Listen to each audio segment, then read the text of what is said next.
This Pitch Breakfast video is brought to you by Spangler & Agins, attorneys for Charlotte's startup community. Good morning. I'm Jim Safran, and I'm the Chief Marketing Officer and one of 4 co-founders in QBRICS. As you can see, true to our mission statement, we help companies extract greater efficiency and ROI from their workflows and business applications.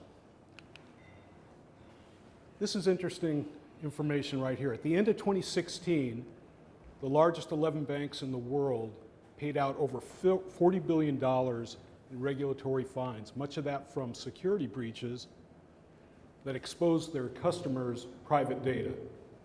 Now, as bad as that is, think about the hit to a reputation and trust that these companies have built up over the years when these security breaches become public.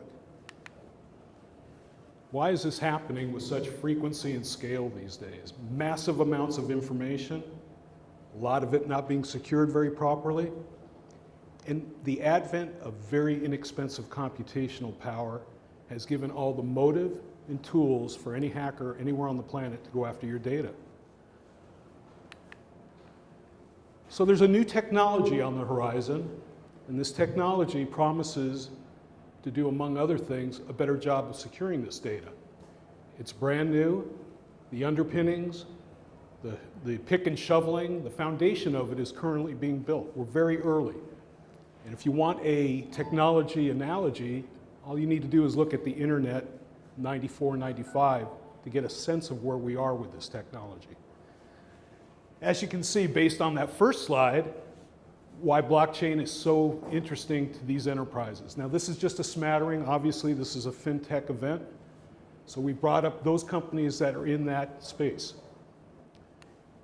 These companies are now experimenting with different versions, different flavors, different uses, all the way down to the business unit level. And this is important. You want this type of diversity to spread throughout the organization so each unit can truly get the best benefit out of this technology. In fact, we've been contacted by a number of companies. They're asking us for proof of concept projects based on the following use cases: know your customer, supply chain, audit, and the general data protection regulation that's going to affect every company that's doing business in the EU starting in 2018. Very onerous regulation. So it's a good thing that we have this diversity, as I said. The problem is, or the challenge is going to be what we call interoperability. And that's nothing new in the enterprise. So how do you continue to foster this specialization for blockchain without building silos where they can't communicate with each other? And that's kind of what QBRICS does. We provide a platform that we've built, a pathway for not only business units to collaborate on blockchain inside the corporation, but when we're talking about private enterprise blockchains here, we're talking about those private nodes that reach outside the walls of the corporation. It's important to have our technology tightly integrated into the interoperability piece, or the whole thing falls apart. And that's the consolidated solution that QBRICS is providing. I put this slide up just to give you a visual of where we sit in this whole arena. And you can see in the center, of course, is blockchain. Think of QBRICS as a protective layer that surrounds anybody's blockchain. It can be vanilla A, vanilla B. It could be a blockchain that is developed sometime down the road. It won't matter. We will still be relevant because we're not dependent on which blockchain wins the race, if any. And the truth be known, blockchain will be segregated by sector and sometimes even down to a business unit level. And that's why interoperability is so important. In the end, anytime you introduce new technology into the enterprise, it better integrate with existing company workflows and applications, or it's just not going to happen. It will not take off. Secondly, you got to have a product that's future-proof. And in the case of QBRICS, we're going to be compatible with all current and future versions of blockchain. Third, we tightly encrypt this data with military-grade encryption. We can talk about why that's important, but anytime you're sharing data, You got to make sure that that data is encrypted. As an example, the Equifax security breach, they came in through an unpatched server, and the data wasn't encrypted. It was there for the taking. Had it been encrypted, it would have been gibberish to whoever did the hacking. Here's our business model, sales strategy. The drivers right now for this are corporate risk and compliance officers, because they seem to be the main stakeholders for blockchain deployment. We plan on building, and I have a background with managing indirect sales channels. We plan on building a partnership channel with consultants, technology outsourcers, and interestingly enough, quite a bit of interest with the accounting firms right now. They are the ones that have the clients in these sectors that we're focused on: financial services, healthcare, and logistics. Our revenue model is one of a mix of recurring and non-recurring. The recurring is obviously the annual server and API licenses.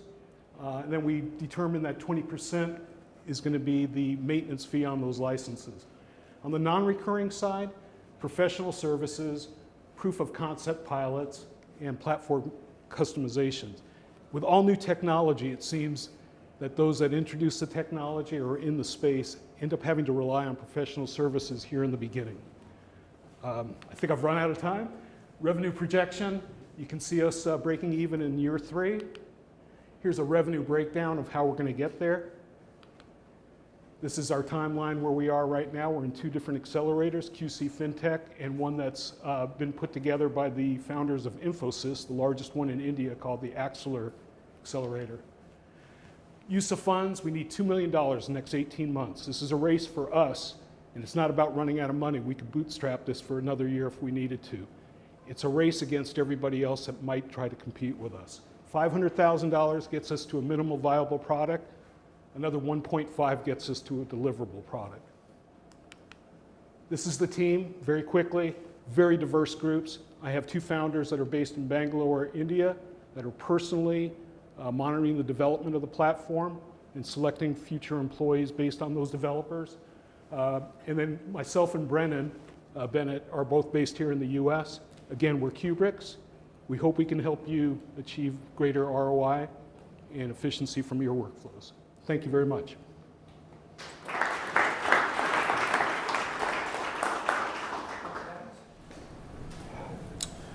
So Jim, 2 things. So you have demo days coming up in about 2 weeks.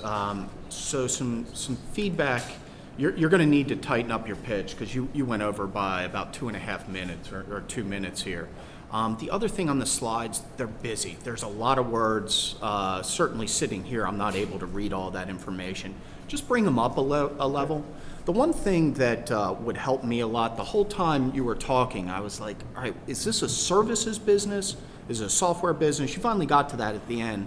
But maybe just a simple, we are the X that solves Y problem, and that we can relate to. We're the LinkedIn that does that. I'm not exactly sure what the analogy is there, but it took me a while to figure out exactly what you are. And the whole time I was thinking to myself, do you just have a professional services staff that is going to develop technologies on your platform? And maybe that's part of it, but then you said something about outsourcing that. So in the beginning, with all new technology, you end up relying on the professional services. And if I had to give you a breakdown, it's probably going to be 80% professional services in the beginning, 20% on licenses. For the next 5 years, that's going to shift to where it would be 20% professional services and then licensing revenue to make up the rest of that revenue. And that's because there are going to be more experts. There are more people being able to do what I don't call, it's not really proselytizing as much as it is handholding. Mm-hmm. So in the beginning, we do provide those professional services. Eventually, that knowledge will be pretty widespread. Right. You're still missing a couple things in your presentation. Product differentiation, competition, traction.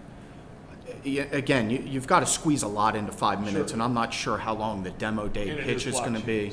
And so just think about all of those things and then bring the slides up a level just for simplicity. This is not a smarmy answer, but I will tell you that, and you can believe it or not, we don't really look. First off, we do look. There is no competition for what we're doing.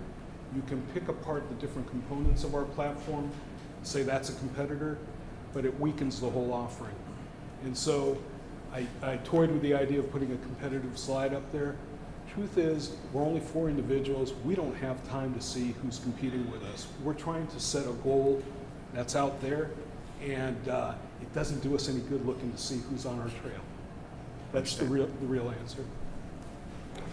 Yeah, so given that, that actually feeds kind of right into what my intuition is telling me. You've got to rewrite the pitch kind of from the beginning for this format, meaning if you're in a demo day, or again, like somebody gives you 10 or 15 minutes to get up in front of a group, right? People have paid, or there's an associate from a VC somewhere in Silicon Valley that's flown to this hotel to watch you talk. And your job is to convince that associate that they should call you back because they have $2 million to give you. And so the story, let's say I'm that associate, I'm a 28-year-old Silicon Valley VC guy who's tracking 50 companies, blockchain's on my to-do list. You need to kind of set the hook on blockchain, why it's huge, right? Because again, like I've got 6 other initiatives. Tell me why your team, which by the way, being an Infosys incubator, if that's really what it is, like boom, that's actually got me now. Not that Queen City FinTech isn't amazing, it is, but Infosys, that's huge, right? And then the team and the quality and the expertise that you have here, you end with this. I think this is more the lead here, right? Because I then add you to okay, this isn't just a technology Hail Mary in blockchain. It's actually a smart, experienced, focused team, right? Who is attacking a very big problem with a specific approach. And what's different about your approach?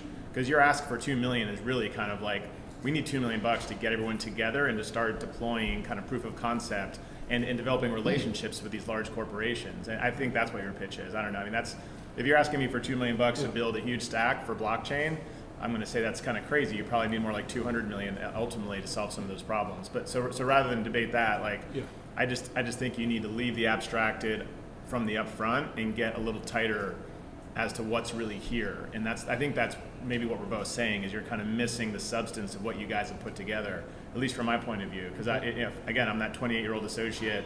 I'm probably then tuning out and checking email because you lost me. So anyway, I'm usually pretty critical in these things, but the value add here I think is you have a good story. You just, I think, have to reposition it and get me hooked quicker so I pay attention. Got it. Thank you so much. Audience, any questions?